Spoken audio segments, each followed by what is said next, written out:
With the post-war sports car revival, many American brands attempted to enter the segment, and Chevrolet was no exception.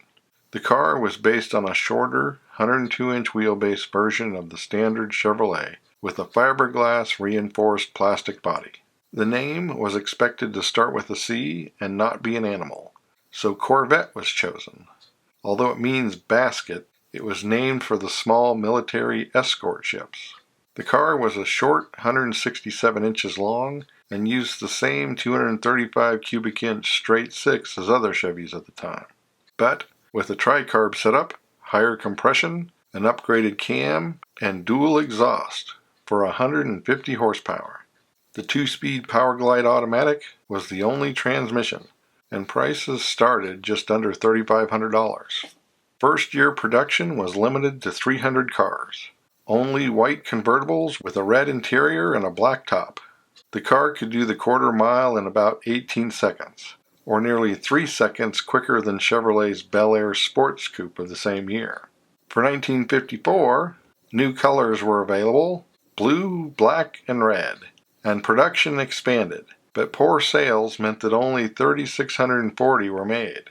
1955 production was limited to 700 due to an overstock of leftover 54 models. Only 6 of those 55s were built with the 6-cylinder. The rest got a new 195 horsepower, 265 cubic inch V8 with a standard 3-speed manual, reducing the quarter mile time to the mid-16-second range.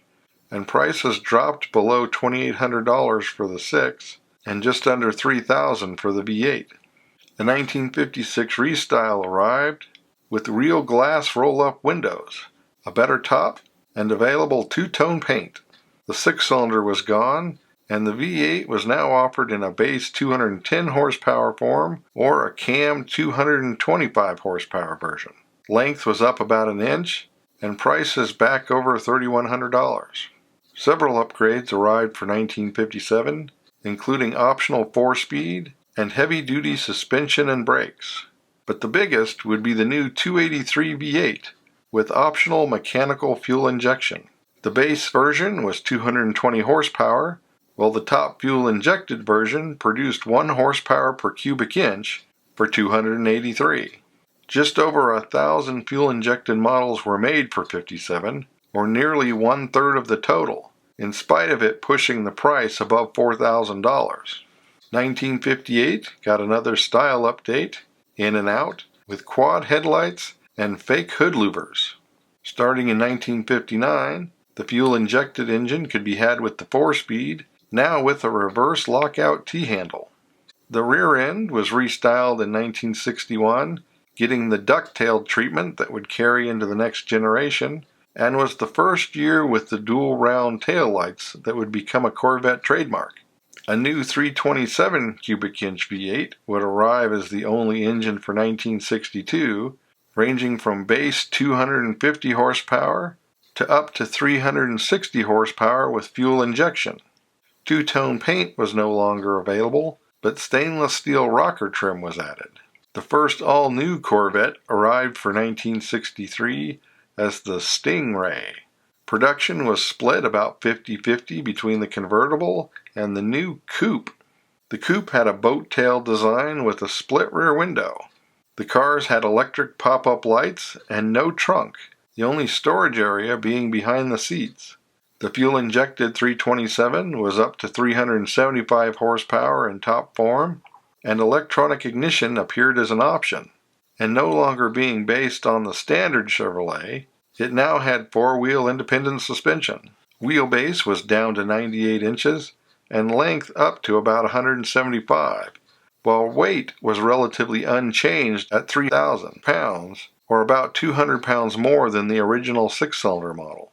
Top models could hit 60 in 5.5 seconds, and the quarter mile in 14, while the base model could do it in just over 15 seconds. The rare performance and handling package now included a bigger fuel tank and took on the name Z06. Although with nearly 200 made, it is far less rare than the 5 super lightweight Grand Sports built specifically for racing. Those cars weighed in at about 1,800 pounds and had a special 550 horsepower, 377 cubic inch V8. The fake hood vents and split rear window were eliminated for '64, and sales were over 22,000, with nearly two-thirds being the cheaper convertible. 1965 saw a new side vent design, alloy wheels with spinners, four-wheel disc brakes, and optional side exhaust. It also saw a new 396 cubic inch big block with 425 horsepower.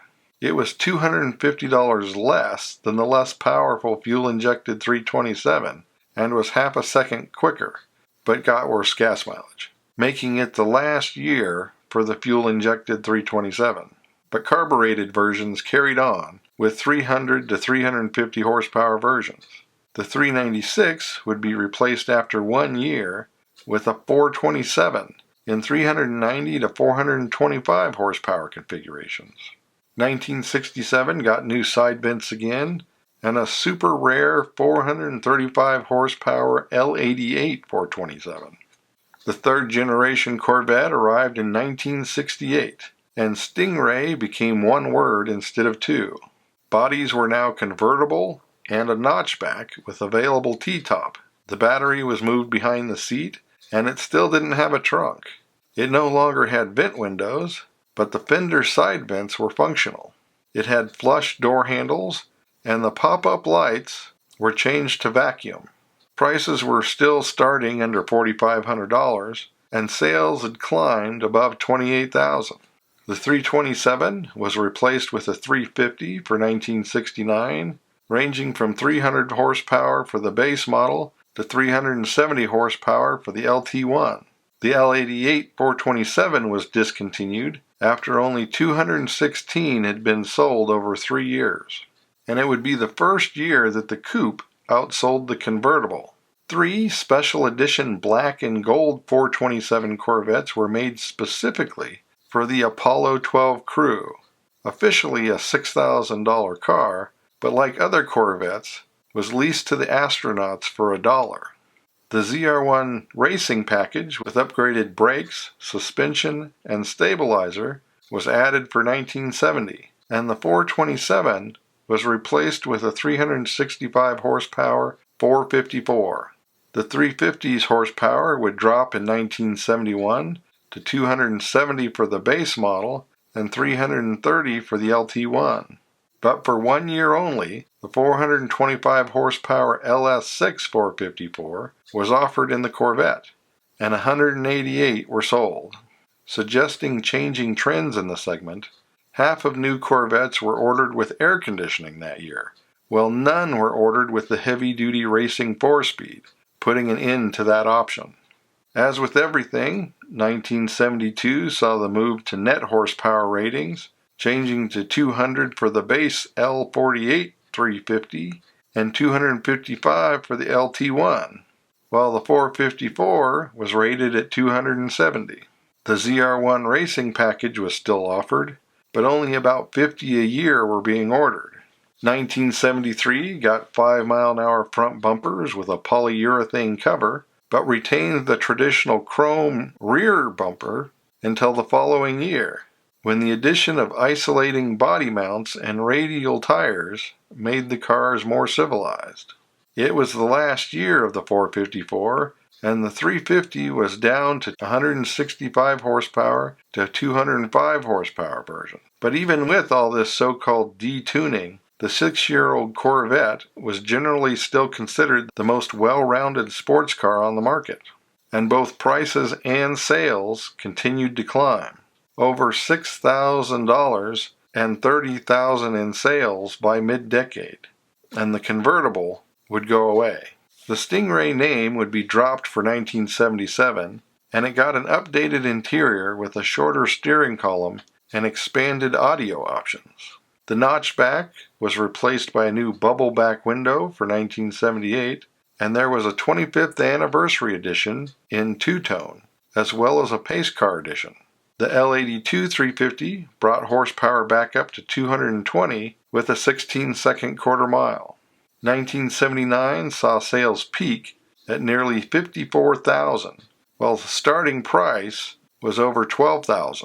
Updated styling with new front and rear bumpers arrived in 1980. The convenience package became standard, including air conditioning, power windows, and tilt steering. But new lightweight parts such as aluminum differential were added to help offset the weight, which was still over 3,300 pounds by this time. And critics started to refer to them as refined GTs rather than true sports cars.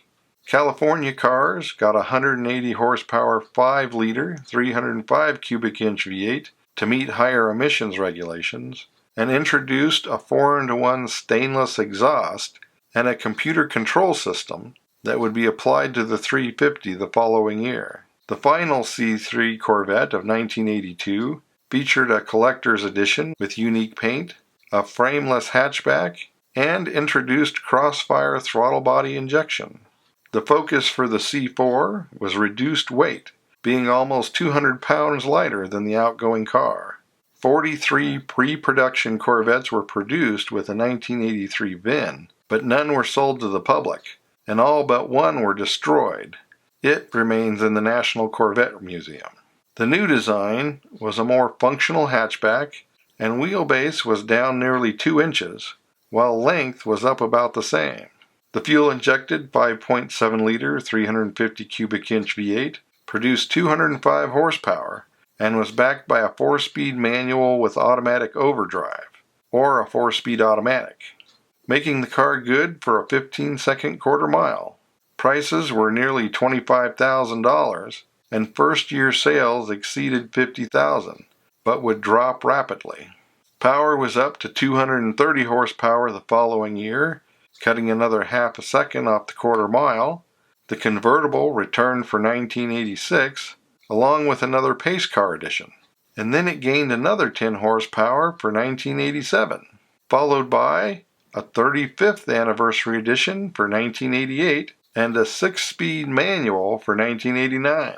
With the purchase of Lotus, GM had them develop a special high-performance version of the Corvette, the new ZR1. It arrived for 1990 and would use an aluminum dual overhead cam LT5 350 with 375 horsepower, built by Mercury Marine. It got automatic adjustable suspension and a ZF 6-speed, and 60 came in under 5 seconds and the quarter mile in about 13. At $65,000, it was twice the price of a base Corvette, and accounted for about 10% of the Corvette's $20,000 in sales that year. Bodywork was distinct, but carried over to other Corvettes in '91. By 1992, base Corvettes would be up to 300 horsepower. Other special editions continued: a 40th anniversary edition in '93, another pace car in '95, a collector's edition for '96, as well as a Grand Sport using a 330 horsepower LT4. The C5 of 1997 used a new hydroformed box frame with a rear transaxle for better balance. It was still offered as a hatchback, but it was called a fastback. And the convertible was the first Corvette with a trunk since 1962. Wheelbase was up to 105 inches and length to 180. The 345 horsepower 5.7-liter LS1 V8 was economical enough to avoid the gas guzzler tax, while being able to do the quarter mile in the low 13s, while prices were getting close to $40,000. 1998 added a hardtop notchback coupe, optional active suspension, and yet another pace car edition. Sales exceeded 30,000, nearly 3 times that of the year before. 2001 got standard active suspension and 5 more horsepower for the base model. The new Z06 got 385 horsepower, upgraded suspension and brakes, and functional brake cooling ducts, but was only available as the hardtop, and it would be up to 405 horsepower a year later. There was a 50th anniversary edition for 2003. The 2004 model would be the last car available with pop-up headlights, and was offered in a limited Le Mans commemorative edition celebrating its 1-2 finish. The C6 of 2005 was sometimes referred to as the C5.5 due to its similarity to the C5, but it had a shorter 175-inch body on a longer 106-inch wheelbase. The engine was a 5.7-liter LS2 with 400 horsepower. Starting prices were around $45,000, and sales climbed slightly to over $35,000. The automatic was up to a 6-speed for 2006, and the Z06 reappeared with a 505 horsepower LS7. Base models moved to a 430 horsepower LS3 for 2008, and there was a new ZR1, essentially a Z06 performance package with a supercharged 638 horsepower LS9. In 2010, the Grand Sport replaced the Z51 performance package. Naturally, there was a 60th anniversary edition for 2013. The Stingray name was revived for the new Corvette of 2014. It used a 6.2-liter LT1 with 455 to 460 horsepower, and the manual was now a 7-speed. The Z51 performance package returned, and 60 now came in less than 4 seconds, and the quarter mile in less than 12. Sales remained stable, and prices would start at just over $50,000. The Z06 returned again in 2015 with a 650 horsepower supercharged 6.2-liter V8. A lightweight special edition revived the Grand Sport name again for 2017, and the ZR1 for 2019 with 755 horsepower. After decades of rumors, the Corvette went mid-engine in 2020. It uses a 490 horsepower LT2 6.2-liter V8 backed by an 8-speed dual-clutch transmission. Prices were just under $60,000 to start, but sales have dropped to just over $20,000. The new Z06 arrived for 2022 with 670 horsepower. The Corvette has become known as America's sports car, not because it was the only American sports car or the first American sports car, but because it has been an American sports car for going on 70 years. There might even be an anniversary edition next year. But until we know for sure, thanks for watching. Don't forget to comment below and like and subscribe.